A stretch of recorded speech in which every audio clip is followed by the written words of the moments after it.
Hi ಎಲ್ರಿಗೂ ನಮಸ್ಕಾರ. Welcome back to all Sanchitraj YouTube channel.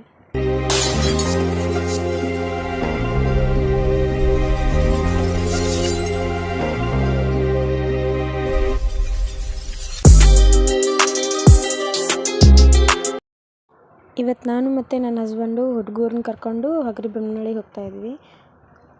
ಯಾಕಪ್ಪ ಅಂದ್ರೆ ಇವತ್ತು ಸ್ವರ್ಣಬಿಂದು ಪ್ರಾಶಾಸನವನ್ನು ಹುಡುಗರಿಗೆ ಹಾಕಿಸ್ಲಿಕ್ಕೆ ಹೊಂಟೀವಿ. ಸ್ವರ್ಣಬಿಂದುನ ಮೊದಲಿಗೆ ನಾವು ಕೊಪ್ಪಳದಾಗ ಹಾಕಿಸಿದ್ವಿ. ಆನಂತರ ಇವಾಗ ನಮ್ಮ ಆಂಟಿ ಮಗ ಅಂದರೆ ನಮ್ಮ ಮಾವರ ತಂಗಿ ಮಗ, ಅವನು BAMS ಡಾಕ್ಟರು. ಇವಾಗ ತಾನೇ ಸ್ಟಾರ್ಟ್ ಮಾಡಿದ್ದಾನೆ ಬೊಮ್ಮನಹಳ್ಳಿಯಲ್ಲಿ ಹಾಸ್ಪಿಟಲ್ನ. ಹಾಗೆ ನಾವು ಅವ್ರ ಹಾಸ್ಪಿಟಲ್ಗೆ ಸ್ವರ್ಣ ಪ್ರಾಶಾಸನವನ್ನು ಹಾಕಿಸ್ಕೊಳಕ್ಕೆ ಹೋಗ್ತಾ ಇದ್ದೀವಿ. ನೆಕ್ಸ್ಟ್ ಮಂತ್ ಇದೇ ರೀತಿ ಡಿಸೆಂಬರ್ 18ನೇ ತಾರೀಕಿಗೆ ಕೂಡ ಪುಷ್ಯ ಮಾಸವಿದೆ. ನೀವು ಕೂಡ ನಿಮ್ಮ ಮಕ್ಕಳನ್ನ ಕರ್ಕೊಂಬಂದು ಇಲ್ಲಿ ಸ್ವರ್ಣ ಪ್ರಾಶಾಸನವನ್ನು ಹಾಕಿಸ್ಕೊಳ್ಳಿ.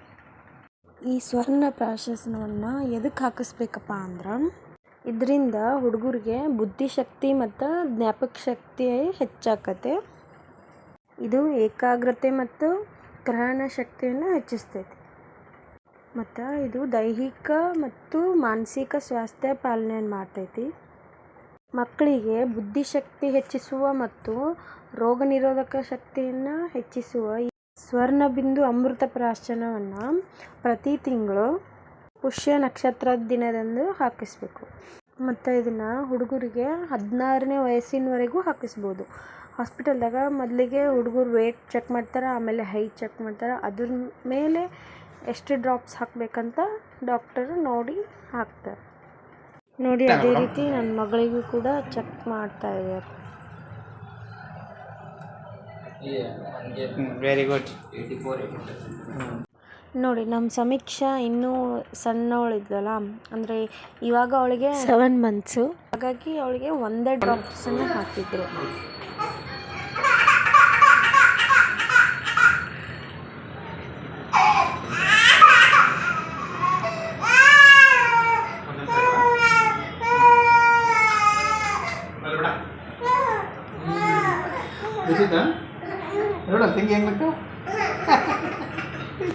ನಮ್ಮ ಸಂಚಿತಾಗ 4 ಇಯರ್ಸ್ ಕಂಪ್ಲೀಟ್ ಆಗಿತ್ತಲ್ವಾ, ಹಾಗಾಗಿ ಅವಳಿಗೆ ಟ್ರೂ ಡ್ರಾಪ್ಸ್ ಹಾಕಿದ್ರು.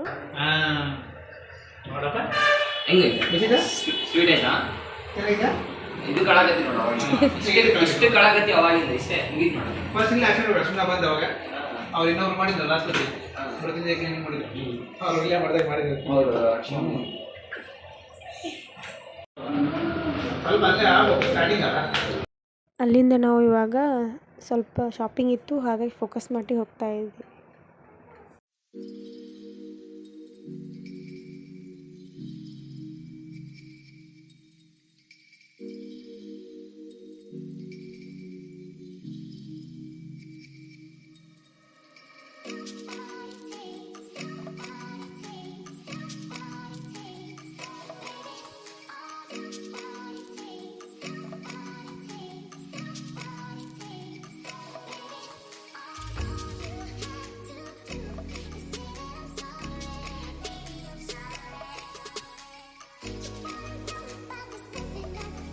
ನೋಡಿ ಗೈಸ್, ಮಸಾಲೆ ರೊಟ್ಟಿ ಈ ಥರ ನಮ್ಮ ಹರಗಿರಿ ಕಡೆ ಎಲ್ಲ ಸಿಗೋದಿಲ್ಲ. ಬರೀ ಮಸಾಲೆ ಪಾಪಡ್ ಸಿಗ್ತದೆ, ಆದರೆ ಮಸಾಲೆ ರೊಟ್ಟಿ ಎಲ್ಲ ಸಿಗಲ್ಲ.